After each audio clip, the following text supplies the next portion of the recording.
Транзицијската правда накратко ја дефинираме и ја определуваме како соочување со минатото.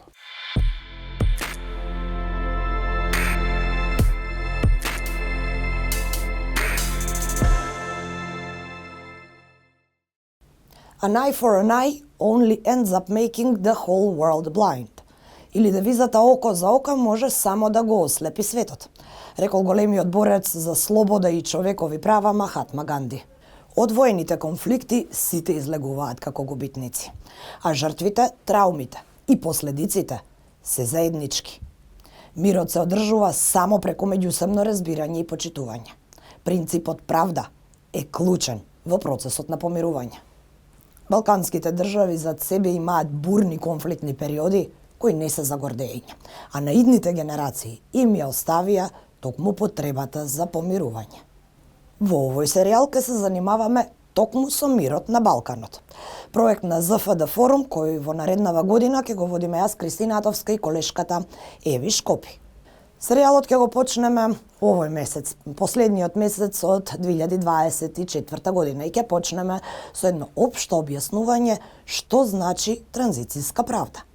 Во текот на наредната 2025 година, еднаш месечно ќе објавуваме разговори на темите кои се клучни за процесот на помирување и за транзицијската правда. Во 13 епизоди ќе се обидеме да ги објасниме и сите останати општествени процеси кои се клучни во овој процес, освен транзицијската правда и што таа значи. Ќе разговараме и за хашките случаи, за културата, за религијата, за образованието. Целта на овој проект, освен да придонесеме во процесот на помирување, е и да објасниме зошто трајниот мир е многу важен за сите нас кои живееме на Балканот. Во првата епизода ќе го објасниме концептот транзицијска правда, што тој значи и зошто е важен после еден бурен период на конфликти. Гостин во првото издание е универзитетскиот професор Благој Цонев.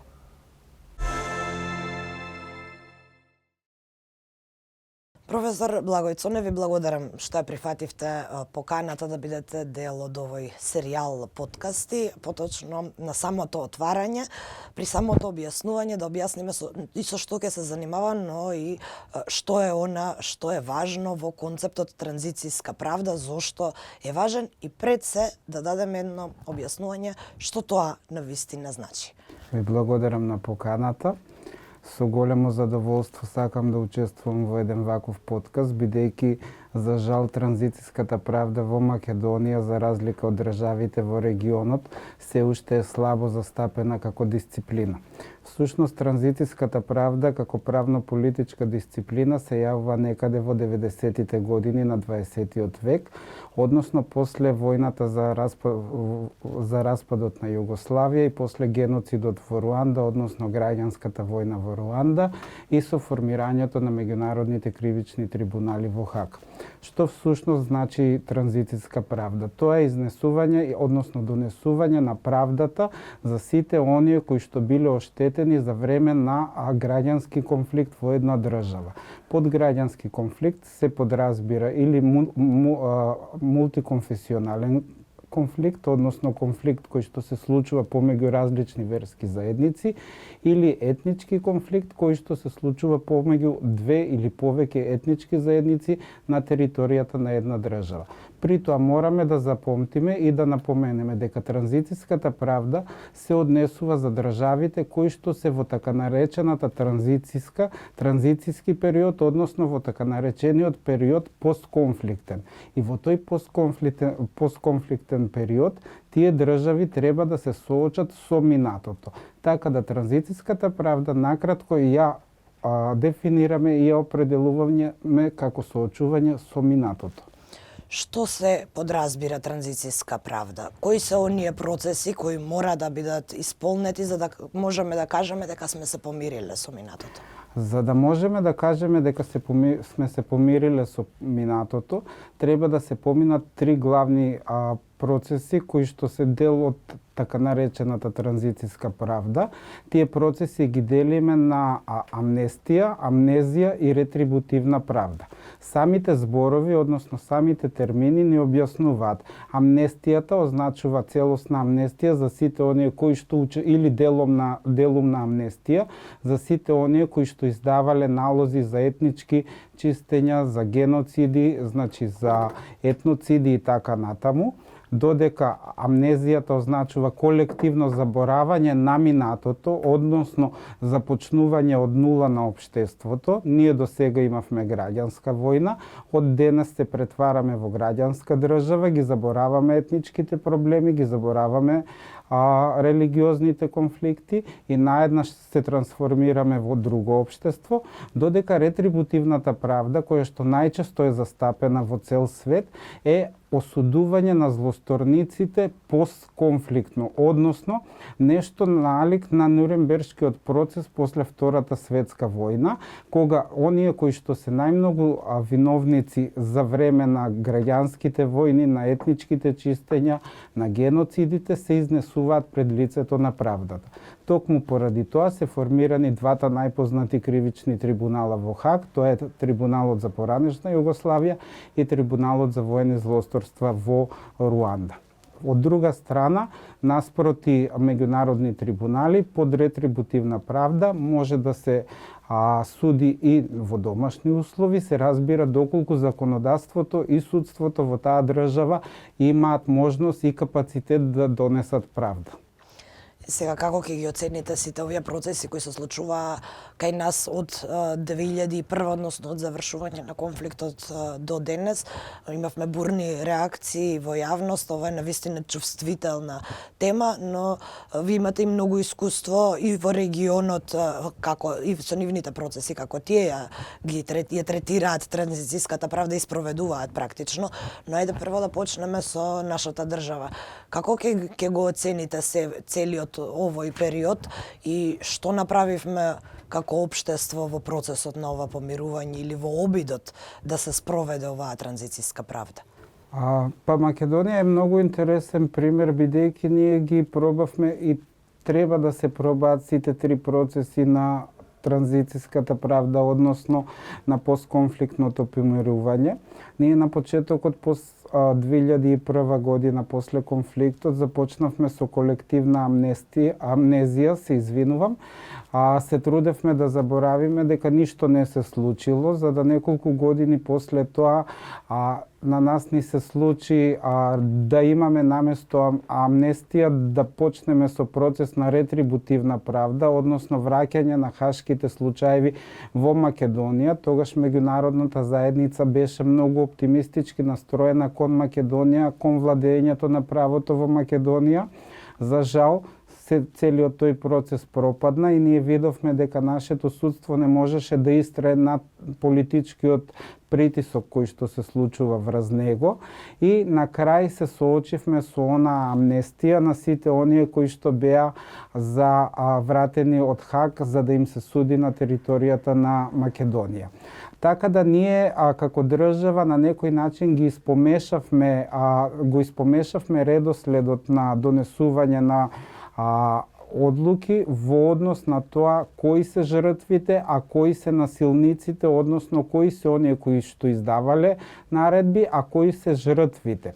Бидејќи ние во постконфликтно општество мораме да знаеме дека мора да се започне со ретрибутивна правда, односно прво посочување на виновниците, бидејќи не можеме обичните војници да ги посочиме како виновници, мораме да ги издвоиме оние кои што се налогодавачи, оние кои што даваат наредби, да речеме за етнички чистења, за масакри, за геноциди, за етноциди, за злосторства против човештвото. Да. Потоа, значи да дојдеме до ситуација на амнестија, меѓутоа не амнестија на најтешките случаи, исто како што е случајот со Хаг, најголемите злосторници од типот на Анте Готовина и на Радко Младич, Слободан Милошевиќ, сепак завршија во затвор, бидејќи мораме тие кои што се на врвот на пирамидата и кои што донесуваат одлуки за такви таков вид на злосторства против човештвото да бидат осудени, за да дојдеме до процес на амнестија.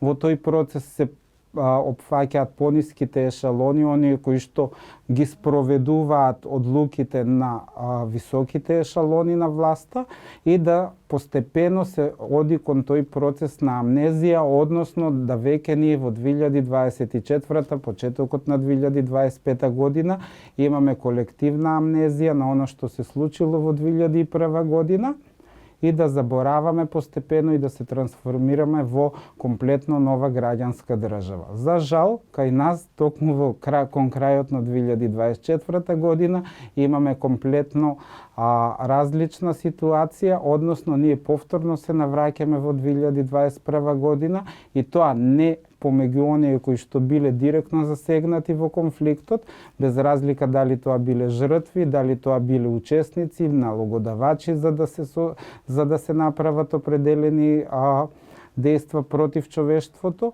Меѓутоа, тоа го имаме кај деца, на кои што им се прераскажуваат митови за некое славно минато, а тие деца не биле ни родени во тој период.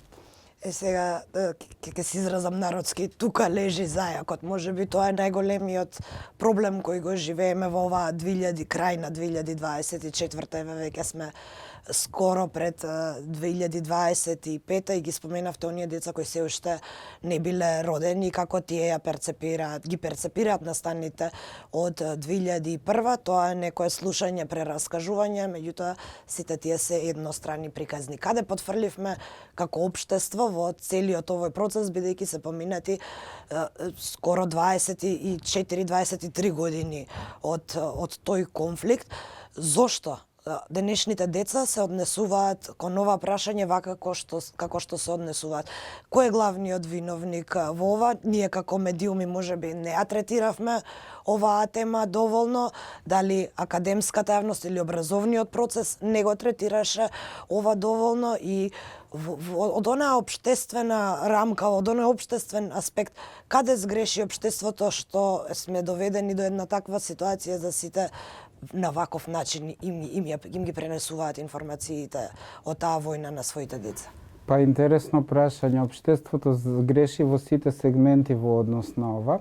Најпрво сгреши во однос на медиумската покриеност. Медиумската покриеност требаше да почне на начин на кој што медиумите ќе создадат лавина од реакции, која што лавина после тоа ќе предизвикува дополнителна лавина или бура, која што ќе биде, насочена кон академската заедница, за да може академската заедница да види што се случува во светот и дека постои таков процес и таква наука, и на тој начин ние да можеме постепено да започнеме и со изучување на минатото, меѓутоа на коректен начин.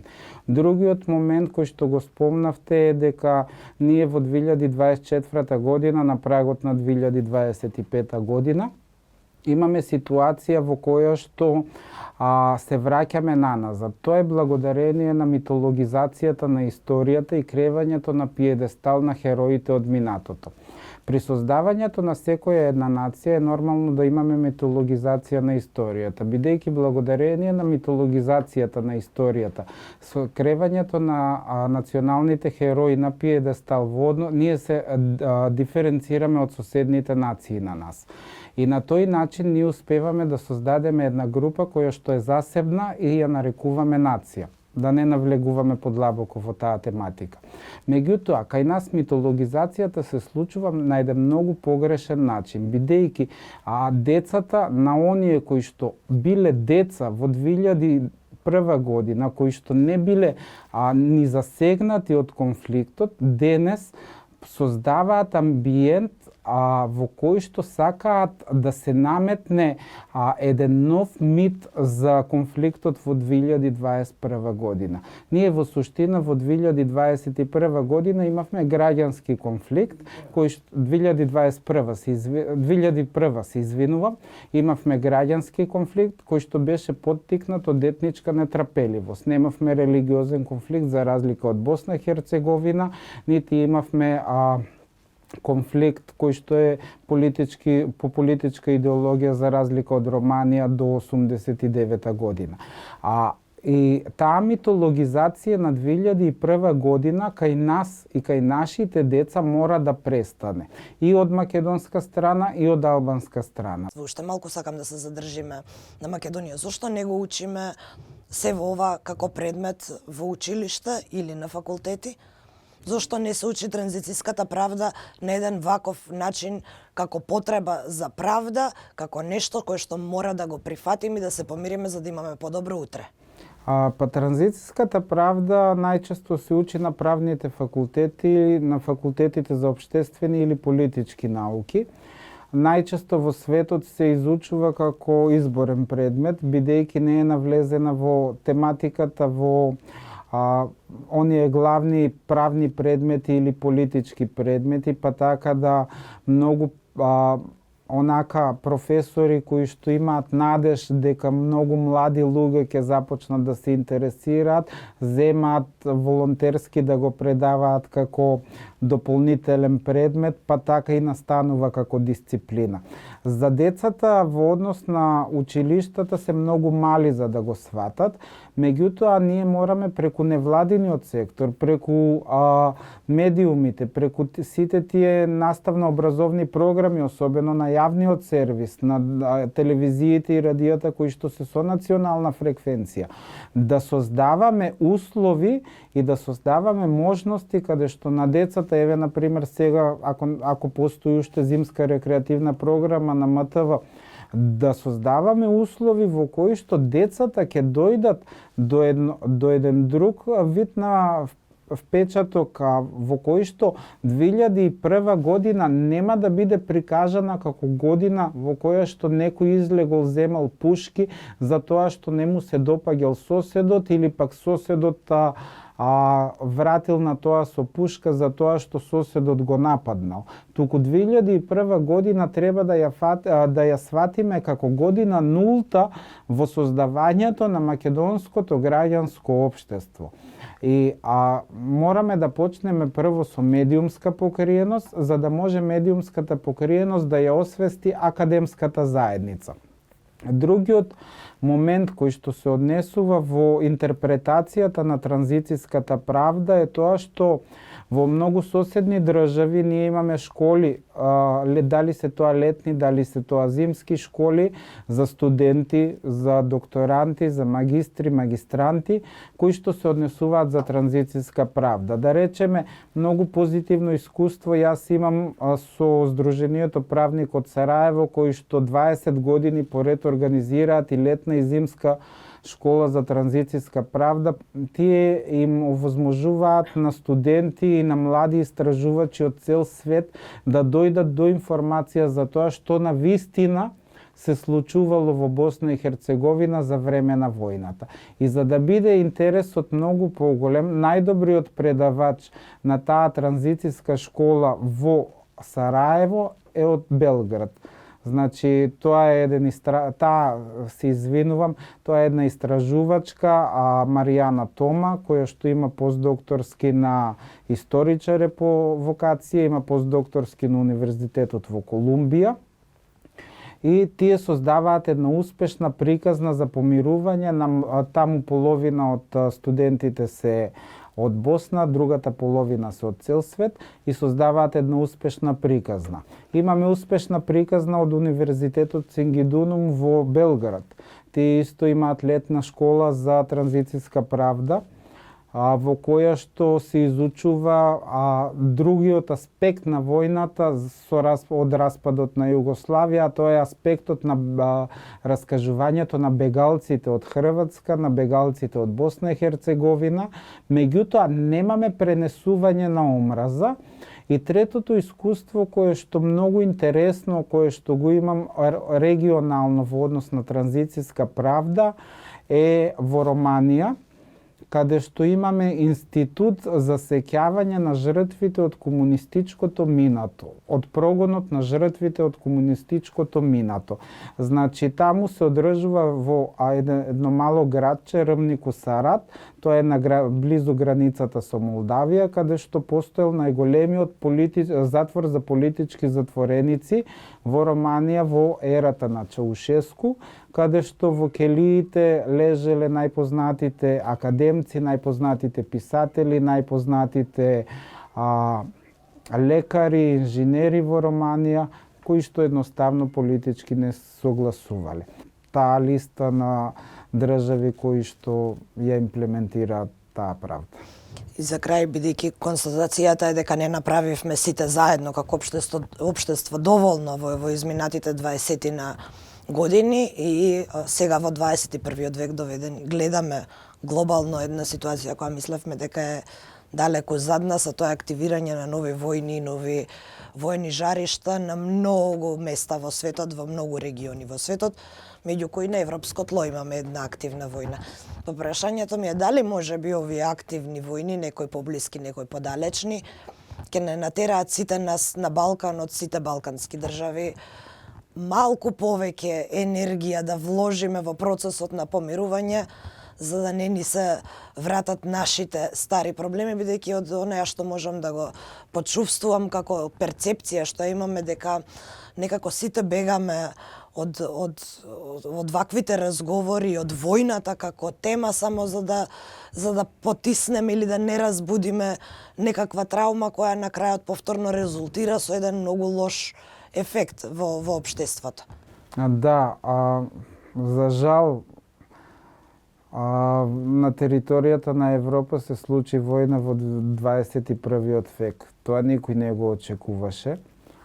И тоа се случи една банална војна затоа што Русија се почувствува дека е загрозена од страна на НАТО пактот, иако НАТО не верувам дека сакаше да ја опонира на Русија на нејзините граници, нити пак според Малтешкиот меморандум Украина беше планирана да стане член на НАТО. Меѓутоа, она кое што баш го кажавте, дали ние треба да се замислиме. Да, ние треба да се замислиме, бидејќи на Русија дефинитивно ќе одговара во моментов да се создаде второ жариште во Европа. А второто жариште во Европа е идеално на Балканот. Имаме две потенцијални жаришта, тоа се Република Српска и Косово. Мислам дека Косово најидеално би било за Русија, за да се отвори повторно како жариште. И не случајно Русија ја дава таа лажна надеж на Србија дека се сојузници, дека секој пат ќе бидат со нив. Од друга страна, србите, иако интелектуалната елита, иако бизнисмените и целата, комплетно образована јавност во Србија знаат дека местото на Србија е во Европската унија, дека Србија секој пат водела проевропска, а не проруска политика, дека Русија никој пат не била на страната на Србија од кога постои Србија како независна држава. И Балканот е средина на геополитиката во суштина и кроењето на новиот светски поредок. Така да мораме да се запрашаме сите ние дали сакаме да ни се врати 90-тите, да ни се врати почетокот на 2001 година кај нас, или сакаме едноставно да продолжиме напред и да средуваме држави во кои што ќе го гледаме економскиот просперитет. Бидејќи мислам дека и вие и јас не сакаме нашите деца да живеат во едно општество во кое што ние ќе создаваме митови, а нема да гледаме кон подобра економска перспектива. Апсолутно, на крајот на денот ништо не е поважно од мирот, бидејќи знаеме што значи војна и што значи активна војна, но што значат и последиците од војната, и жртвите, и траумите, и се што војната носи. Токму затоа и го почнавме овој серијал подкасти со една таква идеја, малку повеќе да ги доближиме овие теми, па и до идните генерации кои повеќе ги следат содржините на интернет и да не речам се зависници од интернет, а премногу малку слушаат барем позитивен наратив за оваа тема. Така што, професор Цонев, ви благодарам што го прифативте ова гостување и сосема за крај, ако има уште нешто за оваа тема што е многу важно да го знае јавноста, а не го споменавме, Слободно. За крај и јас ви благодарам на поканата. Се надевам дека ќе имате успешен серијал. Се надевам дека ќе имате гости кои што ќе бидат експерти од областа. Она кој што заборавивме да го кажеме, неколку пати ми помина во умот е дека дури во далечната Австралија, која што никој пат не била во војна, освен во Првата светска војна, кога праќале војници на страната на британците, на Универзитетот во Брисбен се изучува на правниот факултет транзицијска правда. А ние каде што секој пат сме војувале, не ја изучуваме.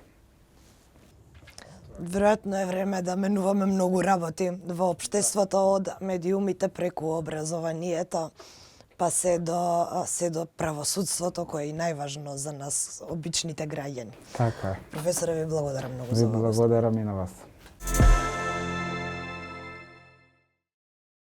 Тоа беше професорот Благој Цонев, со кого разговаравме на темата транзицијска правда, што таа значи и како полесно и побрзо да се дојде до истата, се во насока да живееме во едно помирно и економски напредно општество. Ви благодарам за вниманието со кое не следевте.